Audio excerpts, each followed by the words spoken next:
ನಂಬಿದವರ ಪಾಲಿನ ಕಲ್ಪವೃಕ್ಷ, ಕಷ್ಟ ಎಂದು ಬಂದವರ ಕಣ್ಣೀರು ಒರೆಸುವ ಸಾಕ್ಷಾತ್ ದೈವ ಇವರೇ ಕೊತ್ತಮಂಗಲದ ಶ್ರೀ ಮುನೇಶ್ವರ ಸ್ವಾಮಿ.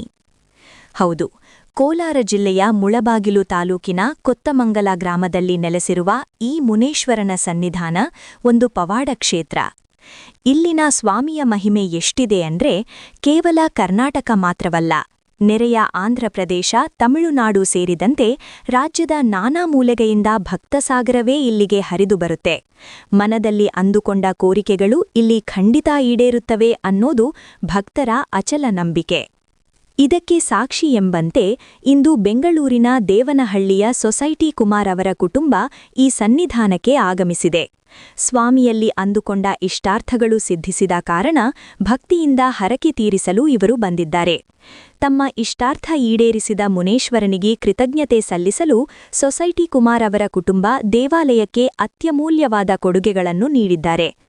ದೇವಾಲಯದ ವಿಮಾನ ಗೋಪುರಕ್ಕೆ ಕಳಶ, ಗರ್ಭಗುಡಿಗೆ ಕೃಷ್ಣಶಿಲೆಯ ಮೂಲ ವಿರಾಟ್ ಮೂರ್ತಿ ಹಾಗೂ ಅದ್ಧೂರಿಯಾದ ಪಂಚಲೋಹದ ಉತ್ಸವ ಮೂರ್ತಿಗಳನ್ನು ಇವರು ದಾನವಾಗಿ ನೀಡಿ ವಿಶೇಷ ಪೂಜೆ ಸಲ್ಲಿಸಿದ್ದಾರೆ. ಅಂದಹಾಗೆ ಕಣ್ಮನ ಸೆಳೆಯುವ ಈ ಸುಂದರ ಮೂರ್ತಿಗಳಿಗೆ ಜೀವ ತುಂಬಿದವರು ನಮ್ಮ ಮುಳಬಾಗಿಲಿನ ಶಿಲ್ಪಿಗಳು. ಹೌದು, ಕಾಂತರಾಜ ಸರ್ಕಲ್ ಬಳಿಯಿರುವ ಅಭಿಷೇಕಾಚಾರಿ ಶಿಲ್ಪಕಲಾ ಮಂದಿರದಲ್ಲಿ ಈ ಅದ್ಭುತ ವಿಗ್ರಹಗಳು ಕೆತ್ತನೆಯಾಗಿವೆ.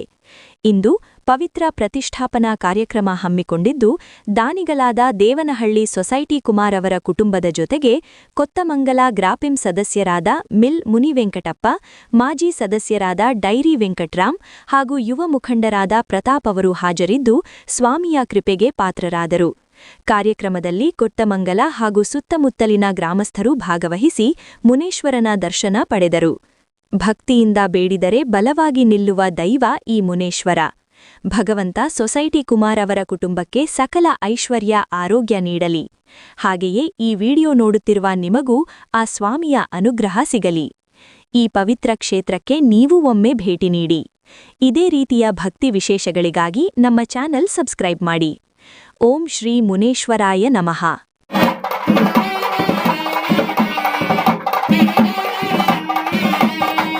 ನನ್ನ ಹೆಸರು ಕುಮಾರ್ ಅಂತ. ನಾನು ದೇವನಹಳ್ಳಿಯಲ್ಲಿ ವಾಸವಾಗಿರ್ತೇನೆ. ಇದು ನಮ್ಮ ಮನೆ ದೇವಸ್ಥಾನ. ಅದರಿಂದ ಸುಮಾರು ದಿನಗಳಿಂದ ನಮಗೊಂದು ಕನಸಿತ್ತು. ಇಲ್ಲಿ ಸಿಮೆಂಟು ವಿಗ್ರಹ ಇತ್ತು, ಒಂದು ಕಲ್ಲಿನ ವಿಗ್ರಹ ಮಾಡಿಸ್ಬೇಕಂತ ಆ ದೇವ್ರ ಪ್ರೇರಣೆ ಆಗಿತ್ತು. ಆಮೇಲೆ ಕಳಶನೂ ಇರಲಿಲ್ಲ. ಒಂದು ಕಳಶ ಮತ್ತು ಉತ್ಸವ ಮೂರ್ತಿ ಅಂತ ಮಾಡಿಸ್ಬಿಟ್ಟು ನಮ್ಮ ಕುಟುಂಬದವರು, ಅಂದರೆ ನಾನೊಬ್ಬರೇ ಅಲ್ಲ, ನಮ್ಮ ಕುಟುಂಬ ಏನಿದೆಯೋ ಆ ಕುಟುಂಬ ಎಲ್ಲ ಸೇರಿ ಮಾಡಿದ್ದೀವಿ. ಅದಕ್ಕೆ ಸಾಥಾಗಿ ನಮ್ಮ ಪೂಜಾರಪ್ಪನವರು ನಮ್ಗೆ ಸಾಥ್ ಕೊಟ್ಟರು. ಮತ್ತು ನಮ್ಮ ಈ ಊರಿನ ಅಧ್ಯಕ್ಷರು ಅವರು ದೊಡ್ಡದಾಗಿ ಇಲ್ಲೊಂದು ಆರ್ಚ್ ಮಾಡಿದ್ದಾರೆ. ಮತ್ತು ರೋಡ್ ಮಾಡೋಕ್ಕೂ ಕೇಳಿದ್ದೀವಿ. ಆ ರೋಡ್ಗೂ ನಮ್ಮ ಕಡೆಯಿಂದ ಏನು ಬೇಕೋ ಸಹಾಯ ಎಲ್ಲ ಮಾಡ್ತೀವಿ. ಮತ್ತು ಇದು ನಮ್ಮ ಮನೆ ದೇವರಾಗಿದ್ದರಿಂದ ನಮಗೆ ಹೆಚ್ಚಿನ ಆದ್ಯತೆ ಜಾಸ್ತಿ ಇರ್ತದೆ ದೇವ್ರ ಬಗ್ಗೆ. ಹೌದು, ಎಲ್ಲ ಹೌದು ಹೌದೌದು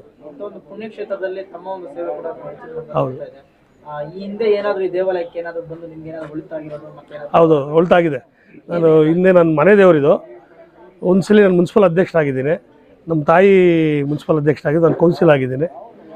ಪರವಾಗಿಲ್ಲ, ಬಿಸ್ನೆಸ್ಸಲ್ಲೂ ಚೆನ್ನಾಗಿದ್ದೀವಿ. ದೇವರು ಮಹಿಮೇನೂ ಇದೆ ನಮಗೆ. ಈ ದೇವಾಲಯ ಕುರಿತಂಗೆ ನಿಮ್ಮ ಅನುಭವಕ್ಕೆ ಬಂದಿರೋಂಗೆ ಬೇರೆ ಭಕ್ತಾದಿಗಳಿಗೆ ಏನಾದರೂ ಹೇಳ್ಬೇಕಂದ್ರೆ ಏನು ಹೇಳಕ್ಕೆ ಇಷ್ಟಪಡ್ತೀವಿ? ಭಕ್ತಾದಿಗಳೆಲ್ಲ ಈ ಬಂದು ಸೇವೆ ಮಾಡ್ಕೊಂಡು ಹೋಗಲಿ, ಒಳ್ಳೇದಾಗ್ತದೆ ಎಲ್ಲರಿಗೂ. ಪುಣ್ಯಕ್ಷೇತ್ರ ಇದು. ಈ ಕೋಲಾರ ಅಂದ್ರೆ ಪುಣ್ಯಕ್ಷೇತ್ರ, ಅದರಲ್ಲೂ ಮುಳಬಾಗಿಲು ಅಂತೇಳಿ ಇನ್ನೂ ಹೆಚ್ಚಿನ ಆಸಕ್ತಿ ಇರ್ತದೆ ಎಲ್ಲರಿಗೂ. ಇವತ್ತು ಏನೆಲ್ಲ ಸೇವೆಗಳನ್ನು ಮಾಡಿದ್ರೆ? ಬೆಳಗ್ಗೆ ನಿನ್ನೆ ಸಂಜೆ ನಾವು 7 ಗಂಟೆಗೆ ಸ್ಟಾರ್ಟ್ ಮಾಡಿದ್ವಿ. ಹೋಮಗಳು ಮಾಡಿದ್ವಿ, ಕಲಶ ಪ್ರತಿಷ್ಠಾಪನೆ ಮಾಡಿದ್ವಿ, ದೇವ್ರ ಪ್ರತಿಷ್ಠಾಪನೆ ಆಯಿತು, ಉತ್ಸವ ಮೂರ್ತಿ ಪ್ರಾಣ ಮಾಡಿದ್ವಿ. ಇವು ಮಹಾಮಂಗಳಾರತಿ ಮತ್ತು ಪ್ರಸಾದ ವಿನಿಯೋಗ ಮಾಡ್ತೀವಿ. ನಮಸ್ಕಾರ. ಈ ಮುನೇಶ್ವರಿ ದೇವಸ್ಥಾನ ಇದಕ್ಕೆಲ್ಲ ಸೋರ್ತಾ ಇತ್ತು. ನಮ್ಮ ಅಧ್ಯಕ್ಷರು ಆ ದೇವಸ್ಥಾನಕ್ಕೆ ಅಲ್ಲಿ ದೇವನಹಳ್ಳಿಗೆ ಹೋದಾಗ 100 ಮೂಟೆ ಸಿಮೆಂಟ್ ಕೊಟ್ಟರು. ಇದೆಲ್ಲ ಮಾಡಿದ್ವು. ಆಮೇಲೆ ನಮ್ಮ ಊರಿನವರೆಲ್ಲ ಸೇರಿ ಇದು ಇಲ್ಲಿ ಆರ್ಚ್ ಕಟ್ಟಬೇಕು ಅಂತ ಹೇಳಿದ್ರು. ಒಂದು 4 ಲಕ್ಷ ರೂಪಾಯಿ ದೇವಸ್ಥಾನದ್ದಿತ್ತು. ಅದಕ್ಕೆ ನಾನು ಒಂದು 10 ಲಕ್ಷ ಖರ್ಚು ಮಾಡಿ ಆರ್ಚ್ ಕಟ್ಟಿಸಿ ಎಲ್ಲ ಮಾಡಿದೆ. ಆಯಪ್ಪ ಅಧ್ಯಕ್ಷರು ಇದ್ಕೊಂಡು ಇವರು ನಮ್ಮ ಮುನ್ಸಿಪಲ್ ಅವರು ರೋಡ್ ಕೂಡ ಏನಾನ ನಾನು ವ್ಯವಸ್ಥೆ ಮಾಡ್ತೀನಿ, ನೀವು ಮಾಡಿಕೊಂಡು ಎಲ್ಲ ಮಾಡಿ ಅಂತ ಹೇಳಿದ್ರು. ಉದ್ದಕ್ಕೂ ಲೈಟ್ಗಳೆಲ್ಲ ಆರ್ಡ್ರ್ ಮಾಡಿಸಿ ಒಂದು 10 ಲೈಟ್ ಹಾಕ್ಸಿದ್ದೀನಿ, LED ಲೈಟ್ಗಳು ಎಲ್ಲ. ನಮ್ಮ ಗ್ರಾಮಸ್ಥರು ಕೊತ್ತಮಂಗಲ, ನೀವು ಮುನೇಂಕಟಪ್ಪ ಅವರು ಪಂಚಾಯತಿ ನಂಬರು ಆಗಿ ಎಲ್ಲ ಮಾಡ್ತೀರಿ ಅಂತ ನಮ್ಮ ಮೇಲೆ ಭರವಸೆ ಕೊಟ್ಟಿದ್ದಕ್ಕೋಸ್ಕರ 10-15 ಲಕ್ಷ ಕೈಯಿಂದ ಹಾಕಿ ಎಲ್ಲ ಪುನರ್ ಇದು ಮಾಡಿದ್ದೀವಿ. ಅದಕ್ಕೆ ಇವರು ನಮ್ಮ ದೇವನಹಳ್ಳಿ ಅವರು ಅವ್ರ ಮನೆ ದೇವರಾಗಿದ್ದಕ್ಕೋಸ್ಕರ ನಮಗೂ ಏನು ಬೇಕಾದ್ರೆ ನಮ್ಮ ಮಾಡ್ತೀನಪ್ಪ ಮಾಡಿಸು, ಇಷ್ಟು ಮಾತ್ರ ಮಾಡಿದ್ದೀಯ ಅಂತ ಪ್ರೋತ್ಸಾಹ ಕೊಟ್ಟರು. ಗ್ರಾಮಸ್ಥರೆಲ್ಲ ಕೊಟ್ಟರು. ಅದರಿಂದ ನಮ್ಮ ಪೂಜಾರಿ ಅವರು ಚೆನ್ನಾಗಿ ಪೂಜೆ ಮಾಡಿ ಅವ್ರಿಗೆ ತುಂಬ ಸಹಾಯ ಮಾಡ್ತಾಯಿದ್ದಾರೆ. ಇದಕ್ಕಿಂತ ಇನ್ನೇನು ಇದಿಲ್ಲ. ಸಂತೋಷ. ತಾಲೂಕಿನಲ್ಲೆಲ್ಲ ಇಡೀ ಜಿಲ್ಲೆಯಲ್ಲೇ ಹೊರ ರಾಜ್ಯಗಳಲ್ಲಿ ಇದು ಇಲ್ಲೇ ಕೂಡ ಈ ಒಂದು ಮುನೇಶ್ವರ ದೇವರ ಬಗ್ಗೆ ಬಹಳಷ್ಟು ಪ್ರತೀತಿ ಇದೆ. ಈ ಒಂದು ಸ್ಥಳದ ಮಹಿಮೆ ಅಥವಾ ಒಂದು ಪುರಾತತ್ವ ಏನಿದೆ? ಇಲ್ಲಿ ಮುನೇಶ್ವರ ದೇವರಂದರೆ ನಮ್ಮ ಬೆಂಗಳೂರಿಂದ ಹಿಡಿದು ಆಂಧ್ರ, ತಮಿಳ್ನಾಡು ಎಲ್ಲ ಇಲ್ಲಿ ಪೂಜೆ ಮಾಡ್ಕೊಂಡು ಹೋದರೆ ಅವ್ರಿಗೆ ಒಳ್ಳೇದಾಗತ್ತೆ ಅಂತ. ಇಲ್ಲಿ ಸುಮಾರು ಅಂದರೆ ಭಾನುವಾರ ಒಂದು 200-300 ಕಾರ್ ಬರುತ್ತೆ ಪೂಜೆಗಳೆಲ್ಲ ಮಾಡಿಕೊಂಡು. ತುಂಬ ಶಕ್ತಿ ಆಯಪ್ಪಂದು, ಅದರಿಂದ ಆಯಪ್ಪನೇ ಮಾಡಿಸ್ಕೊಳ್ತಾ ಇದ್ದಾನೆ.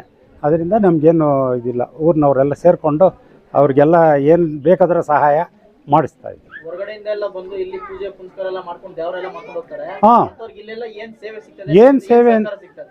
ಅದು ಮುನೇಶ್ವರನಿಗೆ ಮಗು ಹುಟ್ಟಿದ ತಕ್ಷಣ ತಲೆ ಕೂದಲು ಇಲ್ಲಿ ಕೊಡಬೇಕು ಅಂತ ಎಲ್ಲ ಜನಗಳು ಹೇಳ್ಕೊಳ್ತಾರೆ. ವರ್ಷದ ಒಳಗಡೆ ಬಂದು ಇಲ್ಲಿ ಪೂಜೆ ಮಾಡ್ಕೊಂಡು ಹೋದರೆ ಅವ್ರಿಗೂ ಒಳ್ಳೇದಾಗತ್ತೆ, ಅವ್ರ ಮನೆಯವ್ರಿಗೂ ಒಳ್ಳೇದಾಗತ್ತೆ. ವರ್ಷನೂ ಪೂಜೆಗಳು ಮಾಡ್ಕೊಂಡು ಹೋಗ್ತಾರೆ. ಈ ಊರಿನ ಮಹಿಮೆ ಏನಂದರೆ, ಮುನೇಶ್ವರ ಸ್ವಾಮಿ ಇಲ್ಲಿ ದೇವರ ಏಕೆ ಮಾಡ್ತಾರೆ ಅಂದರೆ, ಮಕ್ಕಳಾಗದೇ ಇರೋರಿಗೆ ಬಂದು ಇಲ್ಲಿ ಕೋರಿಕೆ ಮಾಡ್ಕೊಂಡು ಮಕ್ಕಳಾಗ್ತಾರೆ. ಯಾವುದೇ ಒಂದು ಬಿಸ್ನೆಸ್ ಆಗಲಿ, ಏನೇ ಅವರು ಮನೆ ಸುಖ ಕಷ್ಟಗಳಿಗಾಗಲಿ, ಯಾವುದೇ ಒಂದು ಇಲ್ಲಿ ಏನಿದೆ ಕೋರಿಕೆ ಇಲ್ಲಿ ಮಾಡಿಕೊಂಡ್ರೆ ನೆರವೇರಿಸ್ತಾರೆ ಈ ದೇವರು. ಈ ಊರಿನ ಮಹಿಮೆ ಅಷ್ಟು ಚೆನ್ನಾಗಿದೆ. ಈ ಆಲದ ಮರ ಒಂದು ವಾತಾವರಣ ಆಗಲಿ, ಊರಿನ ಎಲ್ಲ ಇವರು ಇವಾಗ ಬಂದು ಇಲ್ಲಿ ಸೇವೆ ಮಾಡ್ತಾ ಇರೋದಕ್ಕೆ ಯಾರಿಗೂ ಒಳ್ಳೇದಾಗಿರೋದಕ್ಕೋಸ್ಕರ ಇವ್ರು ಸೇವೆ ಇಲ್ಲಿ ಮಾಡ್ತಾ ಇದ್ದಾರೆ.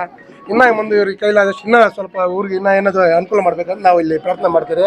ನಾವು ಅದೇ ರೀತಿ ನಮ್ಮ ಮುನೇಟಪ್ಪನವರ ಮೆಂಬರು ಅವರು ಇವ್ರಿಗೆ ಎಷ್ಟು ಮಾಡ್ತಾ ಇದ್ದಾರೆ ಅಂತ ಎಲ್ರಿಗೂ ಗೊತ್ತು. ಹೇಳ್ಬಾರ್ದು, ಎಷ್ಟು ಮಾಡಿದಾರೆ ತೋರಿಸಿದ್ದಾರೆ ಅವರು. ಎಲ್ಲರೂ ಹೇಳ್ತಾರೆ, ಇವ್ರು ಮಾಡಿ ತೋರಿಸ್ತಾರೆ. ಅದೊಂದು ಸಂತೋಷ ಇಲ್ಲಿ ನಮಗೆ. ಪೂಜಾರಪ್ಪನವರು ಎಲ್ಲ ಒಳ್ಳೆ ಸಹಕಾರ ಕೊಡ್ತಾರೆ ಎಲ್ಲ ಭಕ್ತಾದಿಗಳಿಗೆ. ಇಲ್ಲಿ ಇಷ್ಟು ಮಾತ್ರ ನಾನು ಹೇಳೋಕ್ಕೆ ಇಷ್ಟಪಡ್ತೀನಿ.